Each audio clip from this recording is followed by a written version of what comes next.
যদি প্রতিটা কথা কাজ প্রতিটা পদক্ষেপে যদি আমি চিন্তা করি আমি আখিরাতে থেকে এই কাজটা করার জন্য আল্লাহ জবাব দিতে পারবো।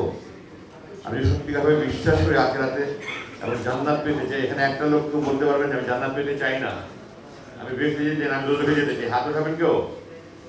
বাংলাদেশে একটা লোক হাত উঠাবে না। তারপরে লক্ষ লক্ষ লোক সমাবেশ হচ্ছে, ওয়াজ হচ্ছে, 5 লক্ষ মসজিদে বছরে 52টা খতবা হচ্ছে, আমাদের কোনো পরিবর্তন হচ্ছে না। গত 30 বছর 40 বছরে আমাদের দিনের অবনতি হয়েছে। মূল কারণ আমাদের বিশ্বাসটা নাই, এবং যারা যে এত ক্ষমতাশালী সেই ক্ষমতার অপব্যবহার করে সে মানুষের জুলুম করছে। আমাদের গোড়ায় হাত দিতে হবে।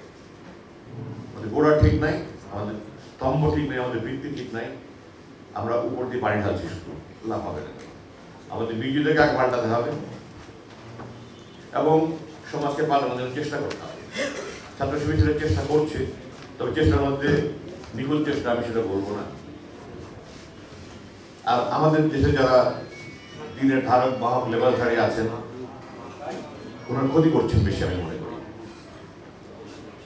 আমি খুব স্তম্ভিত হয়ে যাই যখন দেখি আমি যে ওয়াদের মধ্যে ওনারা আল্লাহ বলছেন তোমরা গর্তের মধ্যে চিৎকার করো না, তোমরা ভালো দিয়ে মন্দ মোকাবেলা করো। আর সেখানে আমি দেখতে পাই ওনারা চিৎকার চেঁচামেচি করছেন, সমস্ত শরীর ঢাকে কথা বলছেন এবং কাফের গালি দিচ্ছেন, অশ্লীল ভাবে গালি দিচ্ছেন।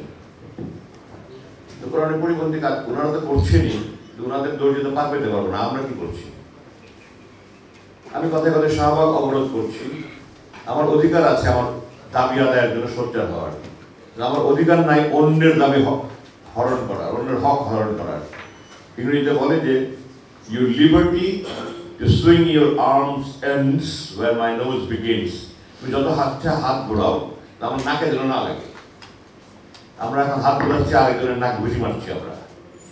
আমি শাহবাগ অবরোধ করছি, হাজার হাজার মানুষের ভোগান্তি হচ্ছে। আমরা রাইটস এন্ড রেসপন্সিবিলিটিস, আমার অধিকার এবং দায়িত্ব এই দুটার মধ্যে ব্যালেন্স রাখতে পারি না। আমি আমার দাবি আদায় করতে গিয়ে আমার দায়িত্ব না পালন করে আমি আরেকজনের অধিকার হরণ করছি। এগুলি সবগুলি হয়েছে যারা জুলুম করেছে, নির্যাতন করেছে, যারা গুম খুন করেছে, তারা আল্লাহকে ভয় পায়নি। আল্লাহকে ভয় পাইলে কোনদিন তারা এই কথা করতো না। আল্লাহ যেখানে বলেছেন জুলুম হারাম করেছি। যারা অন্ধ আনুগত্য করেছে যে সমস্ত জেনারেলরা, তারা প্রধানমন্ত্রীকে প্রভু মেনেছে, আল্লাহর দেশে পরিপন্থী কাজ করেছে। লা ইলাহা ইল্লাল্লাহ মানে হলো আমি আল্লাহর আদেশ মানবো, আল্লাহর পরিপন্থী আল্লাহর আদেশ মানবো না।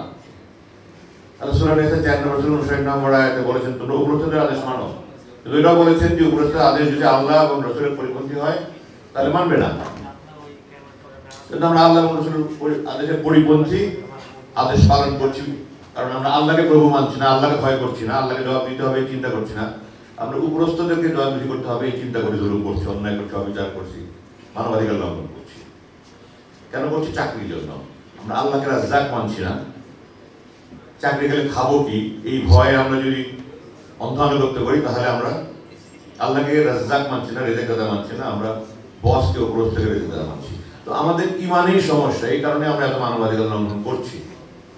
যেই দেশে ইমান মানুষের যত ভালো আছে সেই দেশে মানবাধিকার লঙ্ঘন তত কম।